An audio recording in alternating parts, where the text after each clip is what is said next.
සුබ දවසක් කියන්නමනේ. මං අද කතා කරන්නට යන්නේ මේ හැමෝම වගේ මේ දවස්වල කතා වෙන හෝමුස් සමුද්‍ර සංධිය.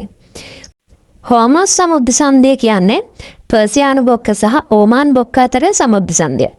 ඒ පර්සියානු බොක්කෙන් විවෘත සාගරයට ඇති එකම මුහුදු මාර්ගය සපයන අතර ඒ ලෝකයේ වඩාත්ම උපාය මාර්ගික හා වැදගත් චෝක් පොයින්ට් එකක් කියලා තමයි හඳුන්වන්න පුළුවන්.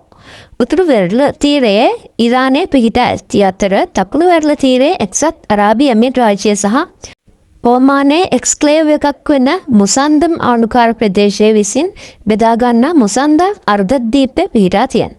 මෙම සමුද්‍ර සංධිය සතපුම් 104ක්. එනම් කිලෝමීටර වලින් ගත්තොත් කිලෝමීටර 167ක් පමණ දිග වන අතර පළල සතපුම් 60ක්. කිලෝමීටර 97ක් දක්වා විහිදලා තියෙනවා. 2019 වන විට ලෝකයේ ද්‍රව ස්වභාවික වායුවෙන් 3/1 සහ මුළු ගෝලීය තෙල් පරිභෝජනයෙන් 125ක් පමණ මෙම සමුද්‍ර සංධිය හරහා ගමන් කළ අතර ඒ ජාත්‍යන්තර වෙළඳාම සඳහා ඉතාමත් වැදගත් උපාය මාර්ගික ස්ථානයක් බවට පත් වෙනවා. ක්‍රිස්තු වර්ෂ 309 සහ 379 අතර පාලනය කළ පර්සියාවේ දෙවන ශාපූර් රජුගේ මව වූ ඉෆෙරා හර්මිස්ගේ නමින් හෝමුස් සමුද්‍ර සංධිය නම් කරලා තියෙනවා. ඉතින් ඒක ගැන අපි දැන් බලමු. හෝමුස් සමුද්‍ර සංධිය වසා ගැනීමට ඉරානය තීන්දුව කරලා තියෙනවා. ලෝකයේ තෙල් මිල ශනිකව 80%කින් වගේ ඉහළට ඇවිල්ලා තියෙනවා. ඇමරිකාවේ එක්සත් ජනපදයේ ඉරානයේ සාමකාමී න්‍යෂ්ටික පහසුකම් වලට එල්ල කළ ප්‍රහාරයේ දැඩි ප්‍රතිචාරයක් ලෙස උපාය මාර්ගික වශයෙන් ඉතා වැදගත් හෝමුස් සමුද්‍ර සංධිය වසා දැමීමට ඉරාන පාර්ලිමේන්තුව ඡන්දය ප්‍රකාශ කරලා තියෙනවා. ඉතින් ඉරාන ජාතික ආරක්ෂක සහ විදේශ ප්‍රතිපත්ති කමිටුවේ සමාජිකයෝ වන ජ්‍යෙෂ්ඨ නීති සම්පාදක ඉස්මේල් කෝසාරි ප්‍රකාශ කළේ ඇමරිකානු ආක්‍රමණය සහ ජාත්‍යන්තර ප්‍රජාවකේ නිහඬතාවයට ප්‍රතිචාරයක් ලෙස ගෝලීය බලශක්ති වෙළඳාමේ මෙම ප්‍රධාන දමනීය වසා දැමීමට ඉරාන පාර්ලිමේන්තුව එකඟ වෙලා තියෙනවා.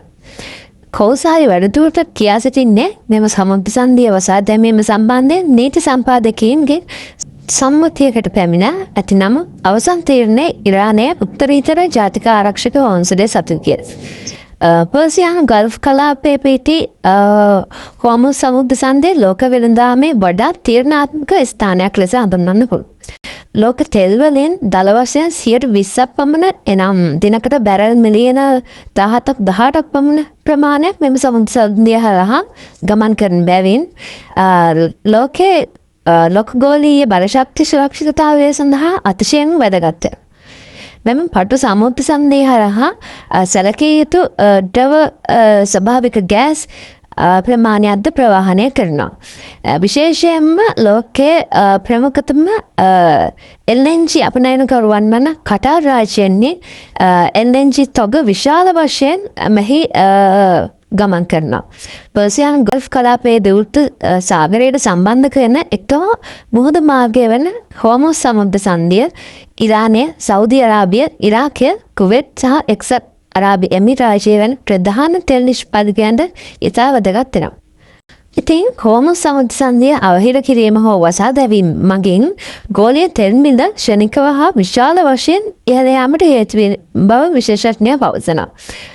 ඉතින් ඇතැම් අනාවැකිවලට අනුව සමුද්‍ර සංධිය වසා දැමුවහොත් පළමු සතිය තුළ තෙල් මිල 80%කින් පමණ ඉහළ යාමට ඉඩ තියෙනවා. විකල්ප මාර්ග සඳහා අධික පිරිවැයක් තැරීමට සිදු වෙනවා. එබැවින් මේ ගෝලීය ආර්ථිකයට දැවැන්ත බලපෑමක් ඇති කරනවා කියලා අපි හැමෝටම දැනගන්නට ලැබේ තව ටික දවසකින්. ලෝකයේ ප්‍රධාන තෙල් හා ගෑස් සපයන මාර්ගයක් වන මෙහි බාධාවක් ගෝලීය බලශක්ති සුරක්ෂිතතාවයට ඍජු තර්ජනයක් එල්ල කරනවා. ඉතින් මේ රටවල් ගණනාවකට බලශක්ති හිගයක් ඇති කිරීමට බලශක්ති ආනයනය කරන රටවල විශාල පීඩනයක් ඇති කිරීමට ඉඩ තියෙනවා.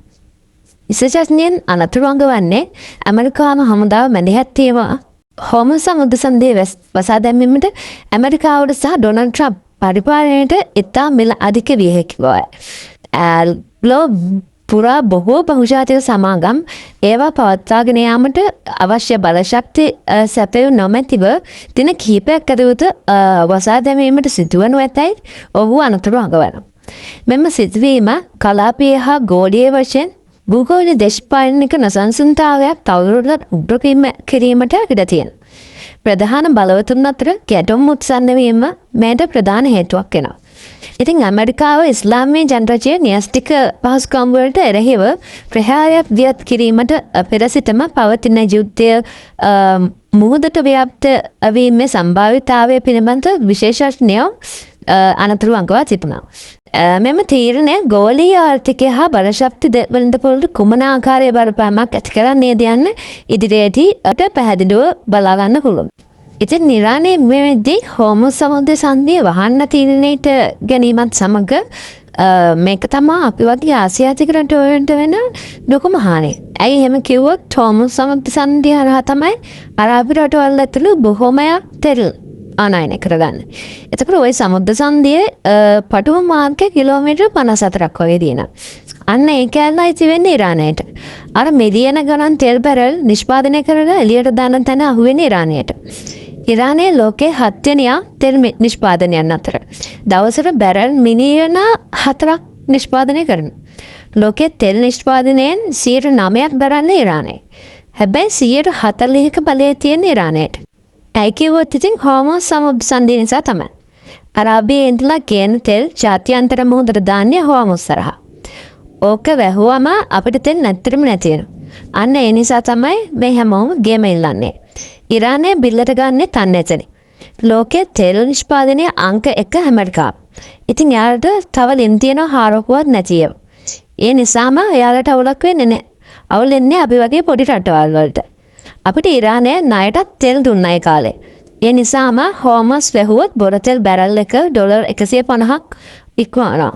එදාට ඉතින් හැමෝටම ගොඩක් දුක් විඳින්න වෙන කාලයක් වෙයි. ඉතින් එහෙම වෙන්න එපා කියලා අපි ප්‍රාර්ථනා කරමු නේද?